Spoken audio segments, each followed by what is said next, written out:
ఇంకోటి కూడా బోనస్గా గెలవడం 4 కదండి గెలిచారు మీరు టీడీపీ వాళ్ళు. ఎమ్మెల్యే కోటలో గ్రాడ్యుయేట్స్ కోటలో. సో ఈ మూడు ఒకటి 4.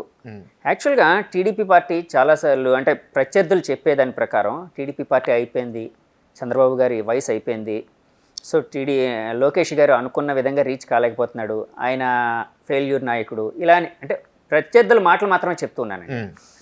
ఇలాంటి సమయంలో ఈ 4 గెలవడం అనేది మీరు దేనికి సంకేతంగా భావిస్తున్నారు? మీ టీడీపీ పార్టీ 4 ఎమ్మెల్సీలు గెలుచుకోవడం. ఎమ్మెల్యే రెండు వేరే చేద్దామండి. 3 గ్రాడ్యుయేట్ సెలక్షన్, 1 ఎమ్మెల్యే కోట. గ్రాడ్యుయేట్స్ ఎలక్షన్లో ఈసారి ఎలక్షన్స్ గ్రాడ్యుయేట్ సెలక్షన్స్ 3. మిగతా అన్ని ఎమ్మెల్సీ ఎలక్షన్స్ ఈసారి జరిగినవి చూసుకుంటే ఓటింగ్ రూపంలో జనాల నుంచి డైరెక్ట్గా ప్రత్యక్ష ఓటింగ్తో జరిగిన ఎలక్షన్స్ ఇది ఒకటే. మీరు ఎమ్మెల్యే కోటా అయినా లోకల్ బాడీస్ కోటా అయినా ఆల్రెడీ ఎలక్టెడ్ పీపుల్ ఓట్ చేశారు. సో ఆ ఎలక్షన్ ఫలితం అనేది 2-3 ఏళ్ళ క్రితమే డిసైడ్ అయిపోయింది. వైసీపీకి ఎన్ని ఎమ్మెల్యేస్ ఉన్నాయి, టీడీపీకి ఎన్ని ఎమ్మెల్యేస్ ఉన్నాయి అనేది 2019లోనే ప్రజలు తీర్పు ఇచ్చేశారు. ఇవాళ జరిగే ఎమ్మెల్సీ ఎలక్షన్ దానిపైన ఎమ్మెల్యే ఓటింగ్ కాబట్టి ఇంచుమించు ప్రతి పార్టీకి మనం ఎన్ని గెలుస్తాం అనేది ముందే తెలుసు. ఆ 7వ సీటు గెలుస్తామా లేదా అనేది ఇవాళ తేలింది.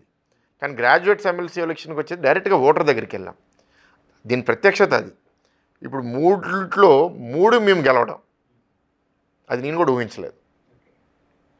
1 విశాఖపట్నం తప్పకుండా గెలుస్తాం, తూర్పు రాయలసీమలో గట్టి ఫైట్ ఇస్తాం, గెలిచే ఛాన్స్ ఉంది, పశ్చిమ రాయలసీమ ఓడిపోతామేమో అని ఒక ఆలోచనలో నేనైతే ఉన్నాను. 3 గెలవడం అనేది డెఫినెట్గా చాలా పాజిటివ్ సంకేతంగా తీసుకుంటున్నాను. ఇప్పుడు ఎమ్మెల్సీ ఎలక్షన్కి వచ్చేసరికి 175 ఎమ్మెల్యేలు ఓట్ చేయాల్సిన ఎలక్షన్, 7 వెళ్ళారు ఎలక్షన్ కోసం. ఒక్కొక్కరికి ఓటు ఎంత మనం ఎక్స్పెక్ట్ చేస్తున్నామంటే 23 మినిమం ఓటింగ్ పడితే ఒక ఎమ్మెల్సీ ఎన్నికబడతారు.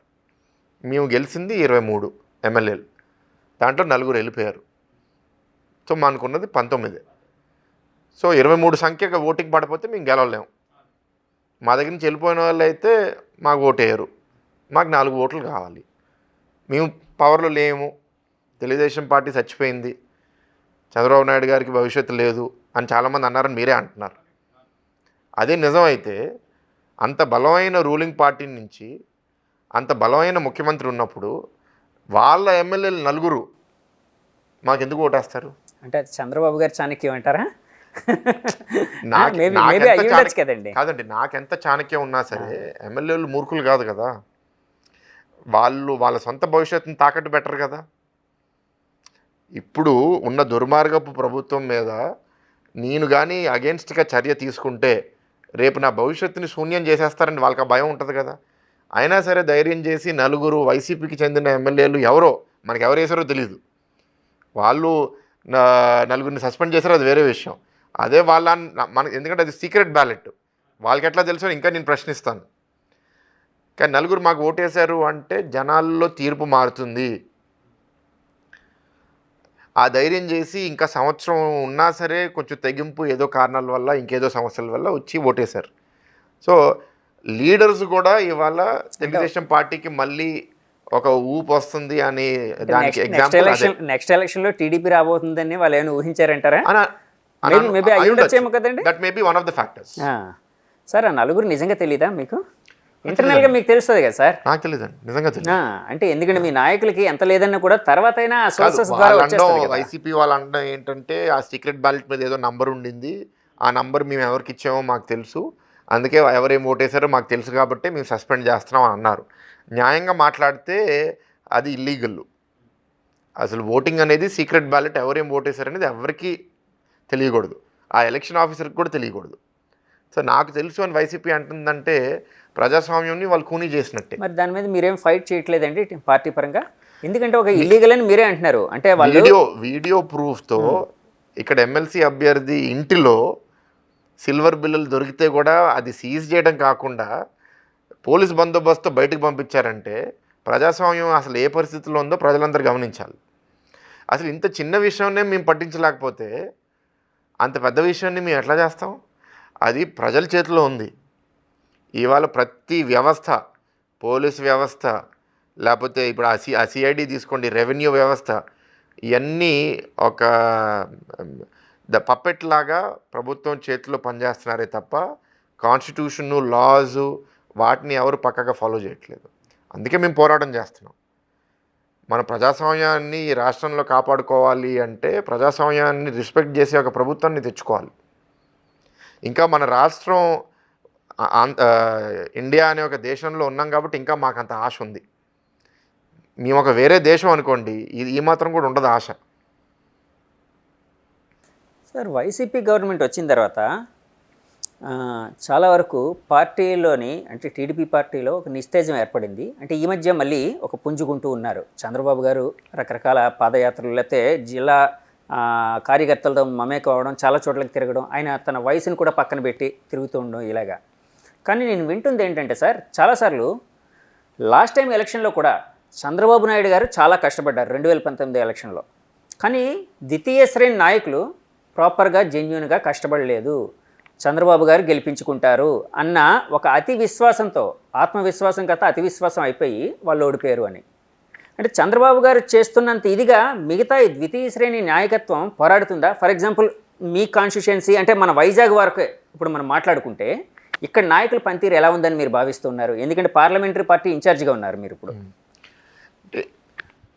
సమాజం మంచి కోసం పోరాడుతున్నాం అనేవాళ్ళు 5% కూడా ఉండరండి. 5% ఉంటే గొప్ప. సమాజం కోసమే ఆలోచించేవాళ్ళు. సమాజం కోసం ఆలోచిస్తారు, వాళ్ళ కోసం కూడా ఆలోచిస్తారు. ఎంతో కొంత స్వార్థం ఉంటుంది కదా. మెజారిటీ పీపుల్కి వాళ్ళ స్వార్థమే ఎక్కువ. సో ఇప్పుడు తెలుగుదేశం పార్టీ బాగుంది, 3 ఎమ్మెల్సీలు గెలిచారు గ్రాడ్యుయేట్స్, రాబోయే ప్రభుత్వం తెలుగుదేశం పార్టీ అని మా నాయకులు గమనిస్తే వాళ్ళకి ఎమ్మెల్యేలు అవ్వాలనే స్వార్థం ఉంటుందిగా. ఎమ్మెల్యే అవ్వాలి అనే స్వార్థం ఉంటే వాళ్ళు పనిచేయకపోతే టికెట్ రాదుగా. అండ్ ఇప్పుడు చంద్రబాబు గారు అనేది ఏంటంటే 40% యువతకి ఇస్తాం అంటున్నారు. అందరికీ ఇప్పుడు భయం పుట్టుకుంటుందిగా.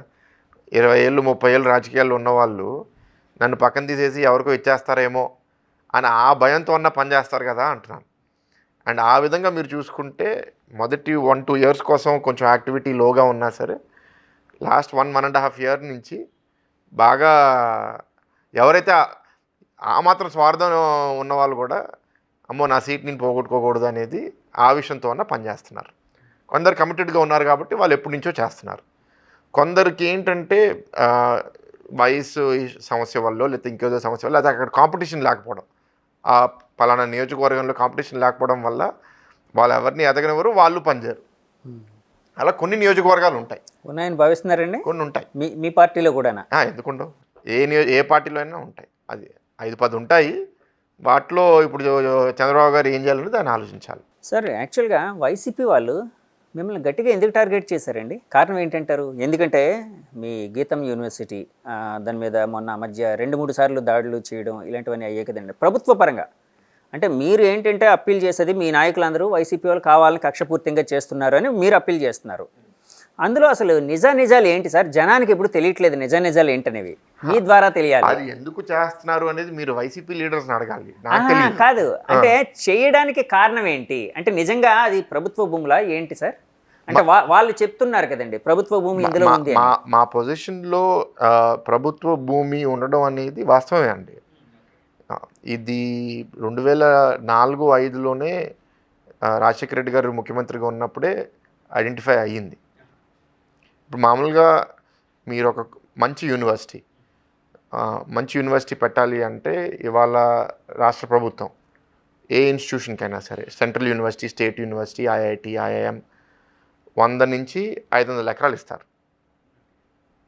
అండ్ ప్రత్యేకంగా పెద్ద సంస్థ కట్టాలంటే 300 నుంచి 500 ఎకరాలు ఇస్తారు. మా ఆశ గీతంలో ఏంటి అంటే ప్రపంచవ్యాప్తంగా ఉన్న టాప్ 100 యూనివర్సిటీస్లో ఒకరిగా 2040 కల్లా చేరాలనేది మా ఆశయం. ఆ విధంగా మేము పనిచేస్తున్నాం. సో మాకు డెవలప్ అవ్వాలంటే మాకు ల్యాండ్ కావాలి. ఇప్పుడు అమరావతిలో చంద్రబాబు గారు ముఖ్యమంత్రిగా ఉండగా ఎస్ఆర్ఎం యూనివర్సిటీ తీసుకొచ్చాం, విఐటి యూనివర్సిటీ తీసుకొచ్చాం, అమృత యూనివర్సిటీ తీసుకొచ్చాం. అందరికీ 150 నుంచి 200 ఎకరాలు ఇచ్చాం. ఇదంతా మీకు బ్యాక్గ్రౌండ్ మీకు ఎందుకు చెప్తున్నానంటే అప్పుడు మా పొజిషన్లో about 6 or 7 acres, exact number నాకు గుర్తులేదు, ఉందని వాళ్ళు ఐడెంటిఫై, జాయింట్ సర్వే జరిగింది ప్రభుత్వానికి మాకు కలిపి. ఇది మా దగ్గర ఒక కొండ ఉందండి, ఆ కొండకి 2 రోడ్ల మధ్యలో మా క్యాంపస్ ఉంటుంది. అండ్ ఆ కొండ ఏంటంటే అంత మట్టి కొండ. సో ప్రతి సంవత్సరం వర్షం పడినప్పుడు ఆ మట్టి రాళ్ళు రప్పలన్నీ వచ్చేసి అది క్లియర్ చేస్తూ ఉండగా మాకు ప్రతి సంవత్సరం బహుశా అరెకరమో లేకపోతే పావుల ఎకరమో అలా కలుస్తూ వచ్చింది 40 ఏళ్ళ నుంచి. ఈ ఈ ఈ క్యాంపస్ మేము ఎస్టాబ్లిష్ చేసింది 82, 83లో.